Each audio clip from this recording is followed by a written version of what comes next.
Today we are repotting Cattleya lueddemanniana. Say that fast 3 times. This repotting and a lot of stories coming up at the Orchid Hut.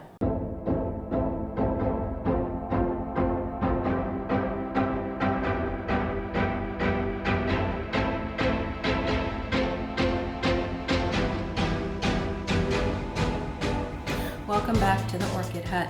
My name is Dana, and today's video is going to be a repot of this orchid in my collection by the name of Cattleya lueddemanniana. Now this happens to be a species orchid, and believe it or not, it is or was a Better Grow bag baby, maybe about a year and a half ago. And it's one of those bag babies where you go, wow, I really got an excellent plant. And it has grown a little bit since then. It seems to me that it has 2 sort of places where it's growing from the rhizome, so really multiple growth locations. So today when I'm repotting this one, I will probably be putting it in the center of the pot. You know, there's not any new root activity right at the moment, but there is some growth right here on this particular part of the plant that definitely needs to be closer to the media in the event a root system starts to develop there. So we're going to be tackling this orchid today, and thank you for joining me. It's been a while since I've made a video. We have had a pretty rough 2024, but now we are into the holiday season, and I hope everyone is enjoying that with friends and family. It's a bit different for us this year. I am trying to maintain those traditions that you know, I want to keep going forward, and starting some new traditions as well. So let's have a go here. We're going to take this out of the pot. I did water this morning, so hopefully, you know, the roots are a bit flexible and willing to tolerate this without snapping.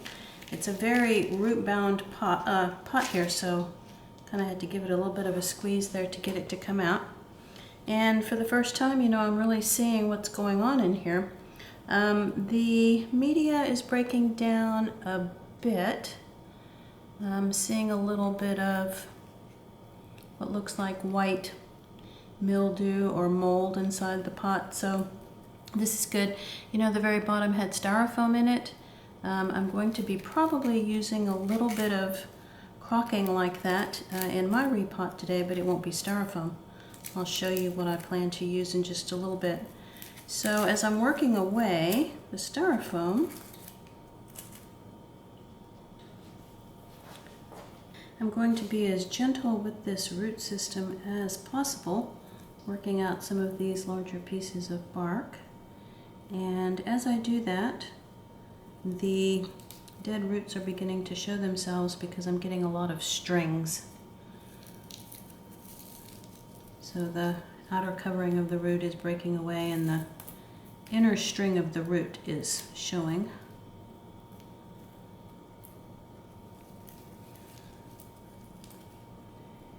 And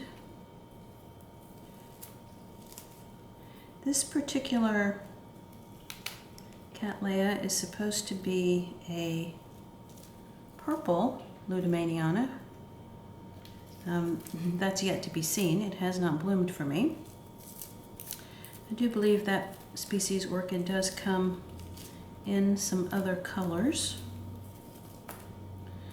But this one has been growing, you know, outside with my other Cattleyas during the growing season. It is in now for the winter, along with all of my other outdoor growing orchids, with the exception of a few that are in the garage. And as I'm working away this bark here, I'll insert a little clip of what's going on in the garage. I am able to close the garage at night, and it does stay about 10 degrees warmer in there. We're getting down to the low 40s right now, low 40 degrees Fahrenheit, and the garage can stay, you know, low to mid 50s, which is still okay for these orchids. But in the garage, there are still all of my Cattleya orchids. Believe it or not, they have not completely gone into dormancy yet. You will see green leaves on them. And Dendrobium nestor is still in the garage, can tolerate cooler temperatures, and in fact needs that. It is sort of partway through its going into dormancy. Some of the leaves have dropped, but some have not. And at the very end of that clip, you might also see some new orchids, which will be coming up in the next video that I make. So, did go on a little orchid shopping spree in Houston a few days ago. And this is not the best time to be trying to buy orchids because most of the nurseries, of course, are all about the seasonal things for the holiday season. And orchids really doesn't fit with that theme. But I did find a few. Orchids Express and Leasing, shout out to them.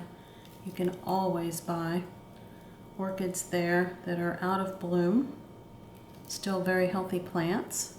You get the challenge of trying to get them to rebloom for you. And right now, I got a really great deal, pretty much at cost, because, you know, they don't really want all those extra orchids to have to maintain during the freezing winter. Okay, so there we are. Now this is going to the sink for a quick rinse, and then we'll be back to repot. Okay, so back from the sink. You may have heard this noise before, but I know for sure you're probably hearing it now. You know, it never fails when I go to make an orchid video that the neighbors have their lawn work done. So there is a blower noise in the background. It's a gorgeous day outside today. Good day to get your yard work done, but yeah, always when I'm filming, never fails. All right, so while I was at the sink, as luck would have it, I did uncover a new root right there at the base of that latest bulb, pseudo-bulb growth, right there where my thumb is. And so I'm going to be taking care not to disturb that. That is a kind of a signal that it's a good time to repot. So yeah, kind of got lucky on that. Didn't know that that was there. This particular orchid had a little bit of damage over the spring. I do believe these spots right down here were from webworm nibbling. So a little bit of mechanical damage from an insect. Fortunately, it didn't cause any sort of invasive problem. Otherwise, it looks like this one was spared from leaf damage. Between the hailstorms and the wind and everything else that was going on, it looks like it was spared from that, so that's good. There's not a lot here in the way of roots to clean up. And I tend to be less and less aggressive on these root trims. I really just don't think that it's necessary to, you know, have aggressive hacking away at the roots. So I'm going to be trimming what I can see, and sometimes there's probably some roots to the interior here closer to the rhizome that could be cleaned up, but you know, it's really not worth doing all of that extra poking at the roots just to get to those areas. So, you know, if it's on the exterior here and it feels soft, I will trim it away. If it looks like this, you know, where it's soft on the outside and just has a string, that's often a sign that it's completely dead. You can usually be pretty safe cutting those types of roots away. But most of what I'm seeing here is a really good root system, despite the fact that the media was breaking down. So we're going to go ahead and just get this in a pot. Now, I really didn't see any need to spray this with hydrogen peroxide, so I'm just going to get myself a new paper towel here and get ready with the setup to repot this. Okay, be right back. Fingers crossed that the lawn blower has moved on for the last segment of this video. Okay, so as you can see, the pot I've chosen for this repot is much larger than the original pot that this Cattleya was growing in. Typically it's not the case that you're going to upsize the pot by this much, but in this case, because this orchid seems to be growing in multiple directions, it's probably going to need this room. Now, one thought I had though is that this pot may be too deep for this root system, in which, you know, you can always not pot it all the way to the top. You know, you can keep it a bit lower in the pot if you think that the media is too deep for the root system that you have. But what I'm going to try today as an alternative to leaving the orchid kind of low in the pot after we're finished is to put some large pieces of cork in the bottom so that overall the media is raised up a little bit before we even begin. Okay, so it looks like that. And then I will put some of my Repot Me Cattleya mix. I do believe I added a little bit of extra leca and charcoal to this because the bag was getting low and I was afraid that I might not have enough. Okay, so now let's kind of give it a little test here. So actually that's looking pretty good. So if I fill in now with bark all the way around, the new growth will be much closer to the media, and those roots that are just beginning to develop will have a better chance of setting down into the pot.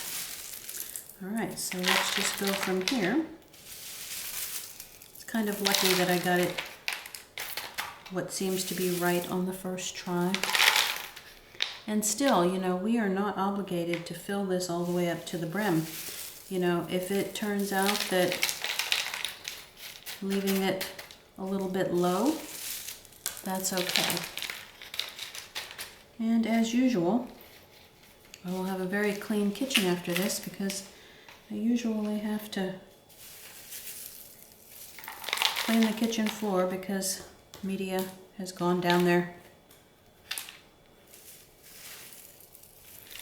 Okay, so I guess in other orchid news, I have some other Cattleyas beginning to put on sheaths. Now, maybe I will have some first-time bloomers for you later in the winter if they don't turn out to be false sheaths that never actually develop into blooms. So fingers crossed, I will be having some Cattleyas blooming. And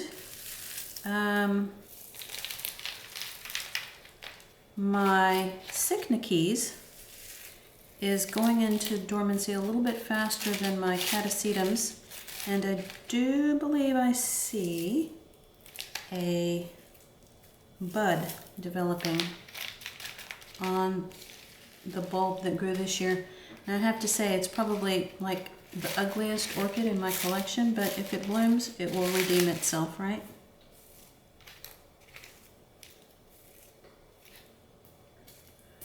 Okay. So, what has happened here, like it often does, I have a little bit more media that's needed for this pot. So let me take a quick little break and I'll be right back to show you how we need to snug up that media to where that new growth, that new root growth is happening. Okay, be right back. Okay, so let's finish this off properly because if we don't get the media close to the base of the new growth, then we have kind of missed our opportunity here at having a successful repot for the purposes of roots coming down the road. Okay, so that's filled in a bit better. Repot Me, of course, had a sale over the Thanksgiving holiday, of course, when everybody else was having all of their sales. So I am pretty much down to no media.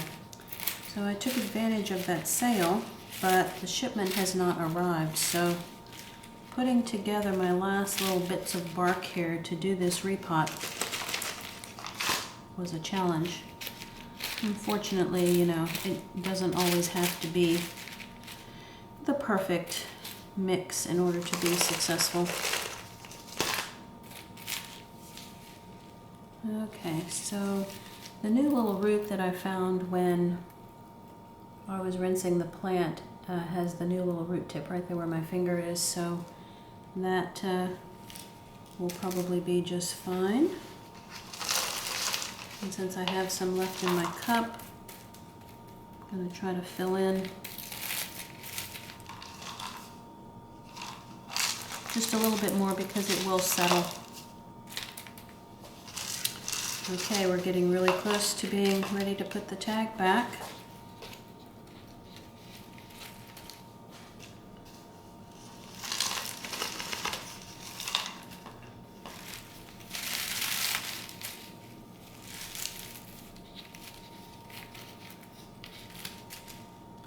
And there we have it. Cattleya lueddemanniana repotted.